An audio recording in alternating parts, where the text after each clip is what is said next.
Welcome back. In the last session, we looked at the asankhata and the sankhata nature. Now we will continue on how this works and what is the danger when we look at asankhata as a thing. In the statement Sabba Dhamma Anatta Iti, Nibbana is also included. When we think of Nibbana as a goal we wish to reach, it takes the form of an object for the mind. I hope it is clear to everybody. It has to be taken as an object to the mind. But in the end, if the Nibbana is treated as a thing, we will be misled like the ancient yogis. Natti kinchi, or there is nothing, is mistakenly understood as a reference to a thing. If Nibbana is also treated as a thing, one can enter samsara again. This is a subtle point in the Buddha Dhamma. Asankhata must be correctly understood. The verse is Aneka Jati Samsaram ends with Visankharam Chittam Tanha Tanhanam Khaya Majjaga. Here the phrase Visankhara Gatam Chittam is very significant. The mind, once dominated by preparation, is now free of them. The mind is liberated.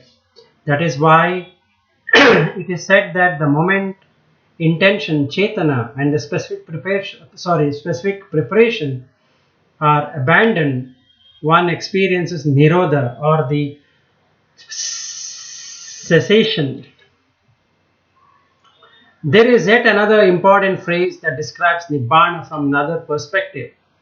Vinyanam cha abhisankha cha vimuttam. The consciousness vinyana of an ordinary person is prepared, sankhata. But if the mind is liberated from the specific preparation of name and form, we have a special term to describe that mind, anidassana vinyana. It is the consciousness that does not display any name and form and is totally liberated. Anabhisankha vimuttam also refers to the same state of mind. Similarly, asankhata simply means to emancipate oneself from the ghanasanya, or the perception of compact, and begin to see through the preparation of a cluster. I would like to draw your attention to another point at this juncture.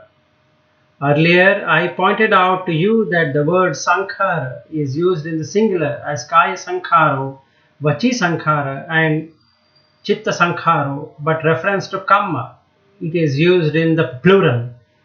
For example, kaya sankhara, vachi sankhara, but mano sankhara instead of chitta sankhara. This may be slightly confusing. We have told you that the three preparations, inhalation and exhalation, reasoning and deliberation, and perception and feeling, make up the underneath layers. But they encroach the top layer when mana gets recognition. That is when the mind receives the object for thought. The moment these objects or dhammas are treated as things, chetana or intention arises. It is the object that flows into the mind that activates the stubborn middle finger. Let us now try to rearrange everything in the proper order. First we use the three words kaya sankharo, vachi sankharo, chitta sankharo with reference to the three types of preparation. If we move on the topic of kamma that prepares the ground for another birth, the term used are kaya sankhara in the plural, vachi sankhara, and instead of chitta sankhara. The third is mano sankhara. Why is that? When the sense object grasped by the sense faculties reach the mind, they are transformed into things. Chanda mulaka avuso sabbe dhamma. All dhammas have desires, chanda, as their root. These are complicated points, although we have tried to summarize them. You know, sankhara is a term with deep implication.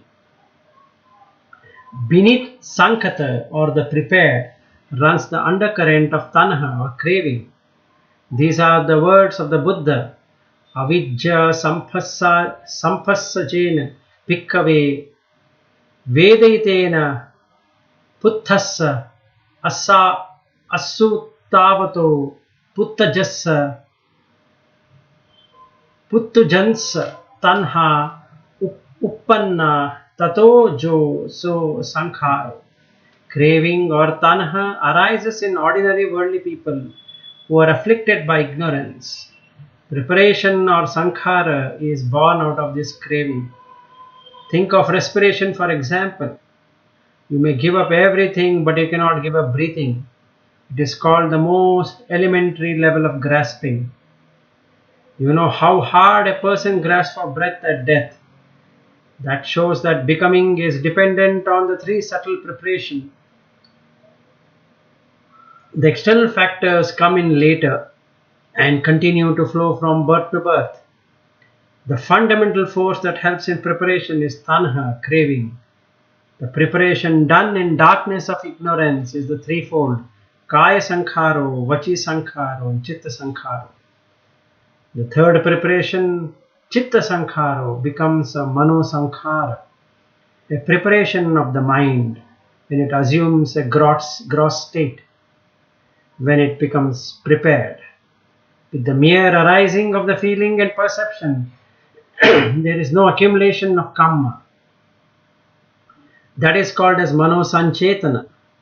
You know the first two verses in the Dhammapada. As the last point in the talk, we have come to the first two verses in the Dhammapada. Mano pubbangama dhamma mano setta manomaya manasa cha paduttena. The subject discussed here is the mana.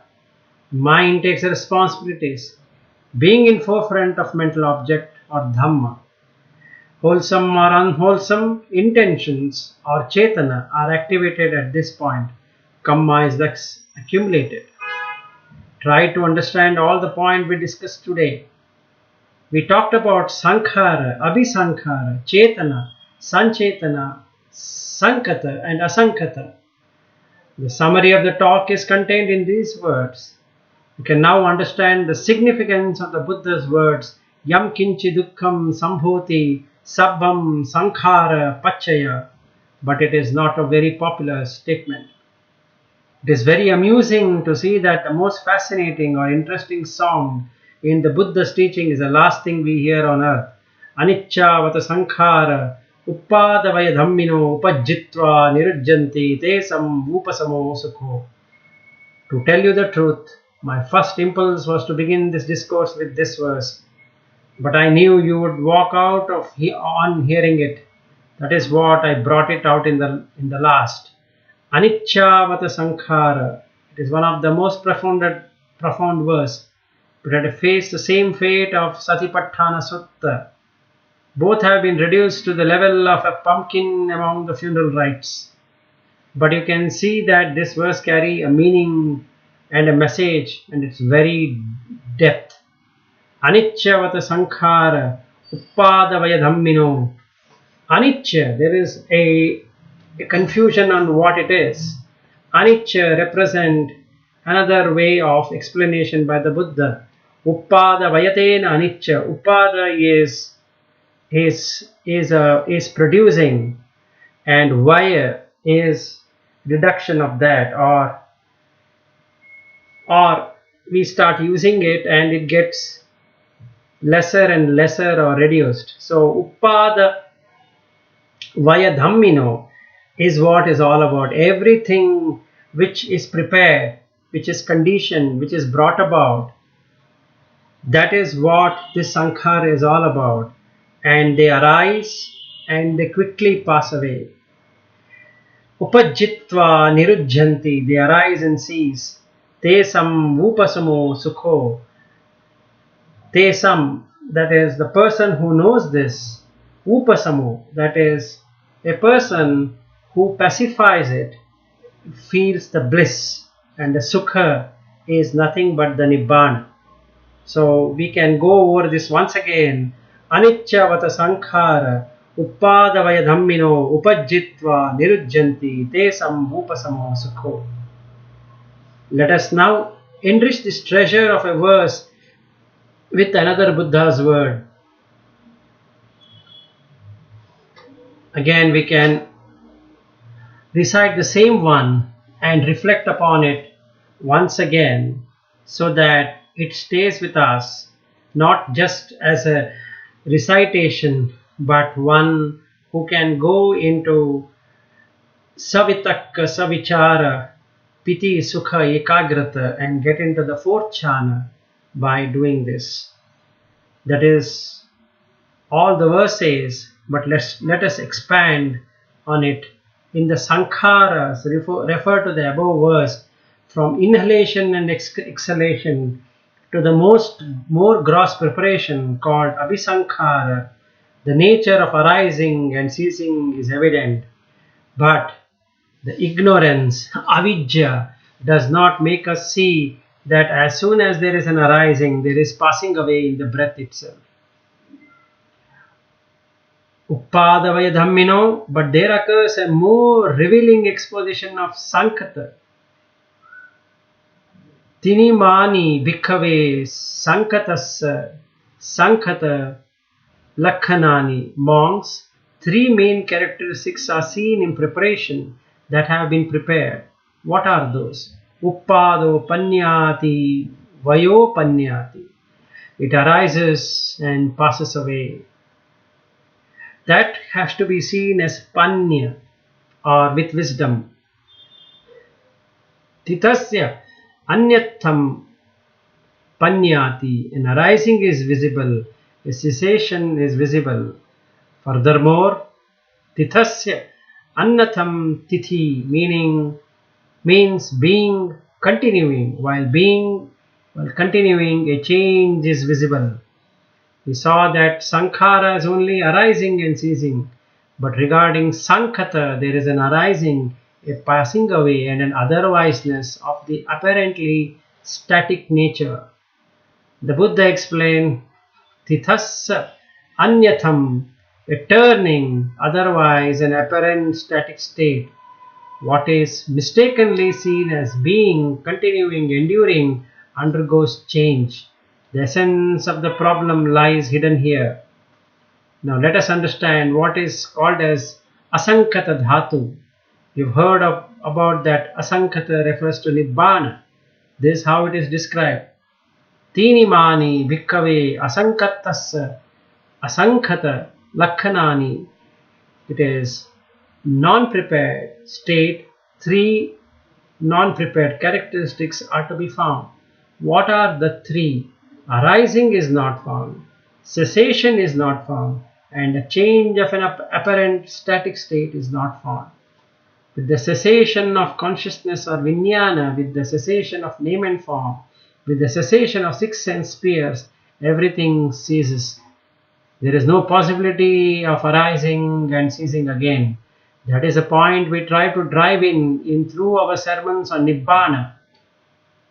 A sphere or ayatana is mentioned. Many did not understand the use of the term ayatana here. In this sphere, there is no going, there is no coming, there is no being, there is no continuing, there is no anything. That is the explanation to asankhata. We tried our best to put across as much as we could within this hours of the desana or the sermon we gave. Try to digest them well. Try to understand them from diverse perspectives. What do I mean? All these years you have been listening to the conventional interpretation of Paticca Samutpada, where sankhara, preparation, are supposed to prepare a patisandhi vijnana, a consciousness leading to another birth. Now you know it is not correct. It has two meanings within the term sankhara, abhisankhara and sankhata. The purpose behind our explanation is not to argue or challenge, but merely to put the listeners into correct view. Meditation cannot proceed on misconceived views. Try to maintain the perfectly correct understanding in order to continue on this journey. You have observed the valuable precepts and spent the day in meditation as usual. you have developed awareness and mindfulness. You must also apply to your meditation practices the contents of the discourse which will lead you to insight. Make the determination to attain the 4 stages of the path to emancipation before the light of Dhamma goes out. Whatever beings are there from the lowest to the highest state of existence who wish to share in the merits of listening to this discourse, may they accomplish their aspiration and attain the peace of Nibbana. Sadhu, sadhu, sadhu.